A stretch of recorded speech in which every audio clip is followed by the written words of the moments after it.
Привет, друзья! Сегодня хочу рассказать вам о своем кухонном блендере, которым я пользуюсь уже несколько месяцев для изготовления сыроедческих и других блюд. Сразу скажу, что блендер этот я заказала на AliExpress, цена его была в районе 3800, и было это несколько месяцев назад, в конце 2018 года. Характеристики у этого блендера такие: мощность его 2200 Вт, 42 тысячи оборотов в минуту. Чаша у него на 2 литра.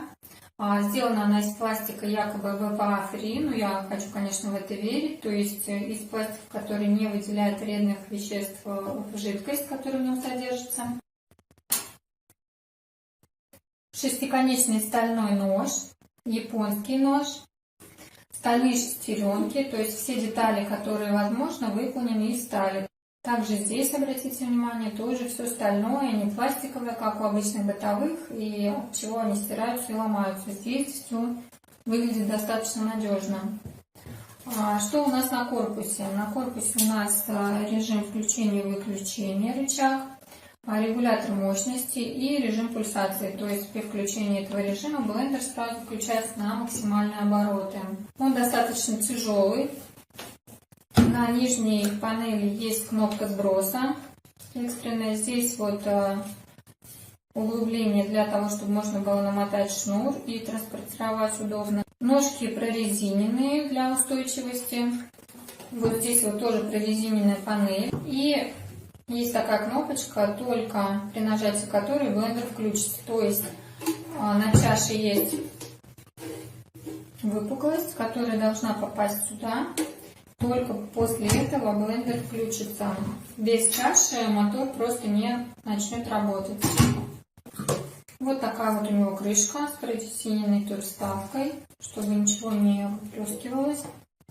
Что хочу сказать. Когда я начинала искать блендеры, выбирать, моему выбору предстало множество различных вариантов и моделей.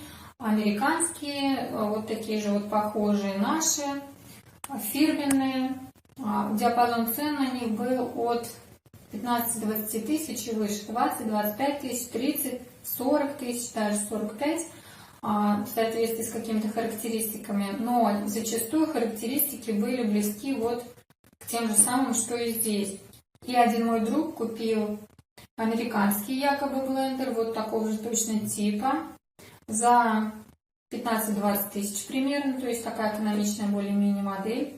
И когда он пришел ко мне и осматривал, значит, этот блендер, он искал, что называется, 10 отличий, чем же его лучше, осмотрел этот нож, он оказался таким же шестиконечным, количество оборотов, мощность, вот эти вот, значит, панель инструментов, все оказалось точно таким же, и, соответственно, было неясно, за что же переплата. В то же время, когда я делала свой заказ на AliExpress, продавец спросил, задал вопрос, не хочу ли я, чтобы здесь у меня был указан какой-либо логотип. То есть здесь можно было написать вот, ну, буквально что угодно, там какая-нибудь фруктовая сила, Fruit Power или что-нибудь такое, и блендер бы уже считался фирменным. Сзади вот эту наклейку Made in China тоже можно было убрать, то есть вот все, что хотите. И, соответственно, мне кажется, что многие продавцы так и делают, закупают эти блендеры вот по такой цене в Китае, пишут здесь какой-то логотип, либо уже заказывают с этим готовым логотипом и продают уже эти блендеры по 20 тысяч и выше. Этим блендером я уже пользуюсь, как я говорила, несколько месяцев. Он абсолютно меня полностью устраивает. Надеюсь, что проработает он долго. Он заменил мне кофемолку, так как он перемалывает сухие продукты до состояния просто пыли. Даже не крошки, а просто пыли. Это может быть скорлупа от орехов, кожура граната высушенная, это могут быть какие-то травы, специи, то есть все он измельчает в пыль. Также он измельчает, делает муку из любых круп, например, там из гороха, из гречки, из пшеницы, то есть он может сделать муку из любого вида продукта. И уже я не говорю о том, что, естественно, он легко справляется с тем, чтобы сделать смузи, чтобы сделать зеленый коктейль, который совершенно будет без мякоти. То есть там настолько все мелкодисперсно получается, как у меня один знакомый посмеялся, что, говорит, у тебя теперь молекулярная кухня, то есть все измельчается до молекул.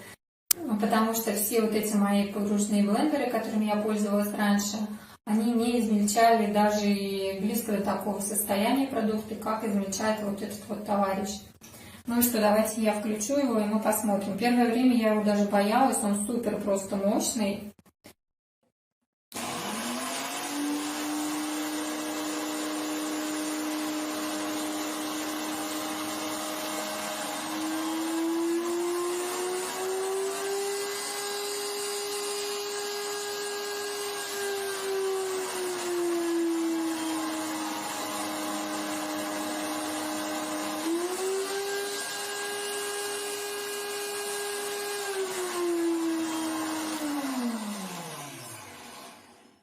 Ну что, просто самолет, на мой взгляд.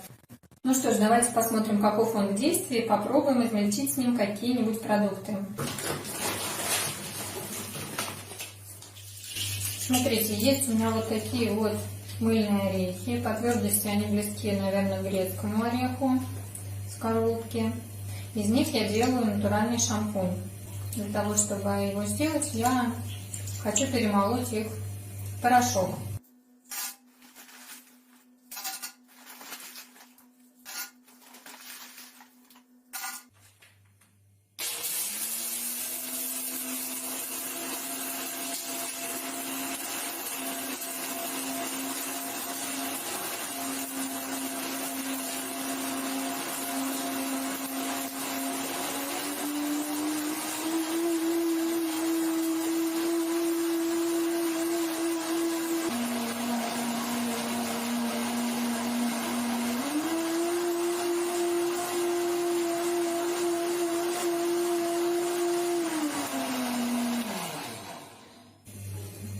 Ну и вот что получилось.